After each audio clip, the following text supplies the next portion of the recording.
ইরানের সর্বোচ্চ নেতা আয়াতুল্লাহ আলী খামেনি যুক্তরাষ্ট্র ও ইসরায়েলের হামলায় নিহত হওয়ার পর দেশ জুড়ে শোক ও কিছু স্থানে উদযাপনের মিশ্র চিত্র দেখা গেছে। বিবিসির যাচাই করা ভিডিওতে দেখা গেছে গত রাতে বেশ কয়েকটি শহরে লোকজন আনন্দ উদযাপন করছে, তবে আজ সকালে প্রকাশিত ফুটেজে দেখা যাচ্ছে রাস্তায় অনেকেই শোক জানাচ্ছে। মধ্য ইরানের ইস্পাহানে দেখা গেছে লোকজন গাড়ির হর্ন বাজিয়ে উল্লাস করছে।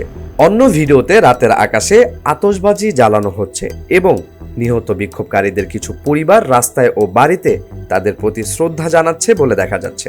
রয়টার্সের প্রতিবেদনে বলা হয়েছে, তেহরানের নিকটবর্তী শহর কারাজেও শোক ও উদযাপন উভয়ই অনুষ্ঠিত হয়েছে।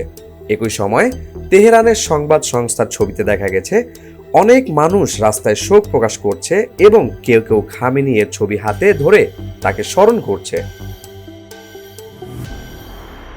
ইউএফটি ফার্স্টের সাথে ট্রেড করুন যে কোনো জায়গা থেকে।